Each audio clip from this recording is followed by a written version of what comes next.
गोली मारने के जो नारे लगा रहे थे उनका मंत्रिमंडल में प्रमोशन हो जाता है। उन एंकरों को कुछ नहीं होता जो दिन रात दंगा फैलाते हैं, दूसरे समुदाय के बारे में कहते हैं। सुप्रीम कोर्ट को कहना पड़ा दिल्ली पुलिस से कि ये जो नारे लगा रहे हैं वो मेडिकल प्रेस का एक एंकर रोज दंगाई मानसिकता फैलाता है, उसके खिलाफ कोई कार्रवाई नहीं हुई। लेकिन दंगा भड़काने के आरोप में एक पीएचडी के छात्र को सलाखों के पीछे भेज दिया। 1000 दिन से उमर खालिद जेल में हैं। 1000 दिन हो गए, ना तो ट्रायल शुरू हुई ना जमानत मिली। हमने तमाम बहसों में, कानून के फैसलों में यही पढ़ा और समझा, अदालतों की टिप्पणियों में देखा और जाना कि जमानत अधिकार है और जेल अपवाद है। लेकिन 1000 दिन उमर खालिद के जेल में ही हो गए। और आज आप सभी जो भी इस मौके पर यहाँ जमा हैं, जिन्होंने ट्विटर पर लिखा है, उन सब ने एक बहुत बड़ा काम किया है। पूरी कोशिश यही है कि उमर खालिद की लड़ाई भुला दी जाए, लेकिन आप सब ने आकर जता दिया कि लड़ाई भुलाई नहीं जा सकेगी। उसकी अकेले की लड़ाई अंदर की है, लेकिन बाहर भी आप उसकी यातनाओं को जो वो झेल रहे हैं उसे आप महसूस करते रहेंगे। हमने पिछले 9 सालों के दौरान राज्य की हिंसा करने की क्षमता को बदलते हुए देखा है। अब राज्य अपनी पार्टी, गोदी मीडिया और आईटी सेल के जरिए आप पर मानसिक हिंसा करता है, आपको बदनाम करता है। और इसकी शुरुआत अगर ठीक तरीके से देखी जाए, संगठित तरीके से देखी जाए, तो उमर खालिद से होती है।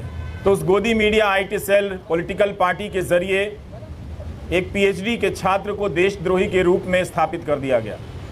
समाज की नज़र में उसे कमज़ोर कर दिया गया, जो पहले से ही कमज़ोर था। हमारी आपकी तरह पढ़ने लिखने वाला एक लड़का था जो नहीं जानता था कि उसके पीछे इतनी तैयारी से सिस्टम ने हमले के सामान जुटा लिए। दूसरा तरीका राज्य ने अपनी हिंसा का ये बदला, ये आप सभी जो सुन रहे हैं उसे समझना भी चाहिए कि पहले राज्य कानून की धाराओं की आड़ में छिपकर हिंसा करता था, लेकिन अब हिंसा करने के लिए वो कानून बनाने लगा है ताकि वो खुलकर हिंसा कर सके। ये बदलाव आया है और आज राज्य हम सब देख रहे हैं। सिर्फ उमर खालिद नहीं हैं, शोमा सेन भी हैं। भीमा कोरेगांव केस में 5 साल से अंडर ट्रायल हैं।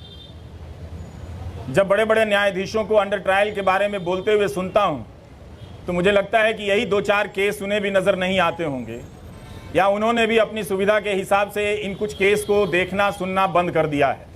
यही उम्मीद कर सकते हैं कि कभी कभी न्याय व्यवस्था की अंतरात्मा किसी रात तो जगती होगी, और जब जग जाएगी तो देखेगी कि कानून के हाथ लंबे नहीं, उस कानून के हाथ रंगे हाथ भी होते हैं। उसे नज़र आएगा, वो बात समझ में आएगी कि क्या हो रहा है।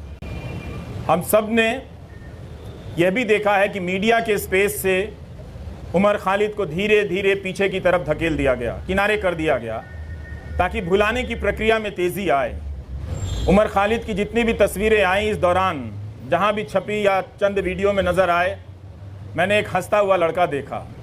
लेकिन उस हंसी को देखकर अपने भीतर उदासी भर जाती थी कि हंसी जो है वो अपने लिए नहीं, वो हम सब के लिए छोड़कर जा रहा है। कि आप शायद अपनी ज़िंदगी में सामान्य होंगे। इस वक्त एक ओवल में फालतू का मुकाबला चल रहा है, इंडिया ऑस्ट्रेलिया के मैच में ट्वीट करके अपने आप को क्रिकेट प्रेमी जता रहे होंगे। जता सकते हैं, बिल्कुल अपनी ज़िंदगी जी सकते हैं, और ज़िंदगी को उसी रोशनी और संगीत के साथ जी सकते हैं। मगर याद करने का जो फ़र्ज़ था नागरिकों का, बहुत लोगों ने भुलाया, और ये होते हुए हमने देखा। उनके लिए एक ऐसा विषय बन गया जिस पर लिखना, जिस पर बोलना राज्य से टकराने के जैसा हो गया। वो अपना हिम्मत हारने लगे।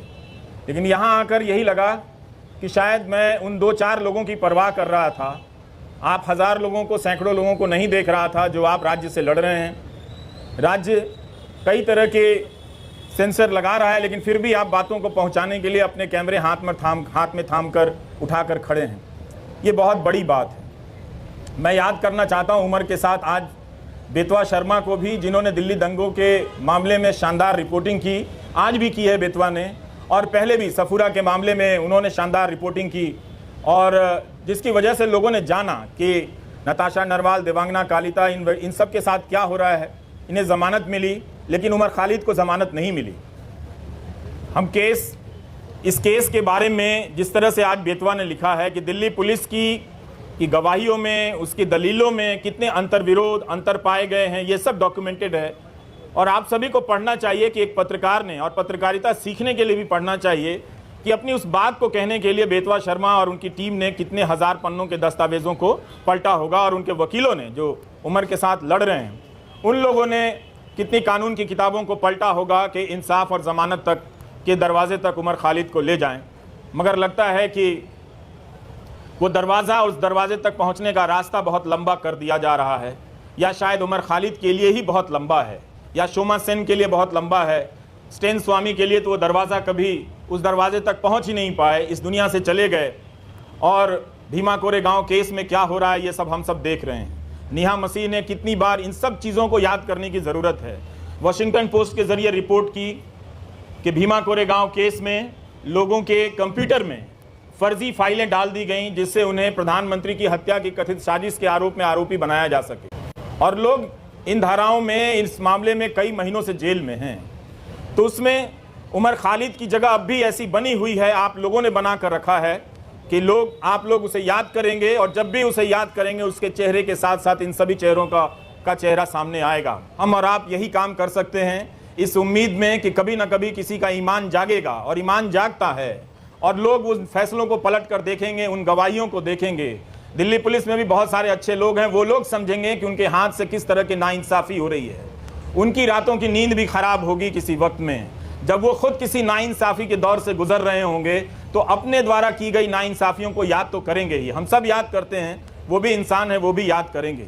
लेकिन उमर खालिद के लिए लगता है कि सब कुछ एक कठोर दरवाज़ा बना दिया गया है, लकड़ी का ऐसा दरवाज़ा जहाँ इंसान नहीं खड़ा है, लकड़ी का कुछ लकड़ी की मूर्तियाँ ही बनी हुई हैं, वही फैसले ले रही हैं, उनका शायद दिल नहीं धड़कता है।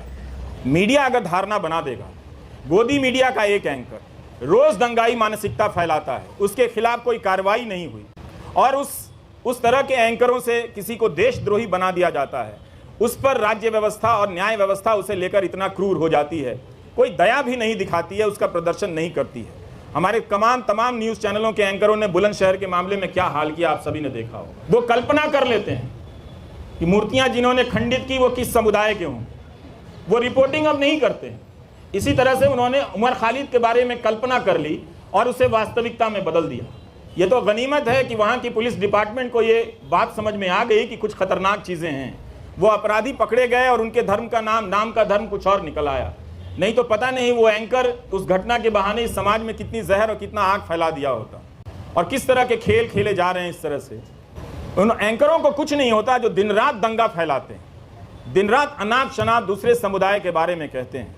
लेकिन दंगा भड़काने के आरोप में एक पीएचडी के छात्र को सलाखों के पीछे भेज दिया गया, जिसके मामले में ट्रायल शुरू नहीं हुई है, और ना ही चार्जशीट वगैरह इन सब ये चीज़ें पेश हुई हैं, ना जमानत मिली है इस मामले में।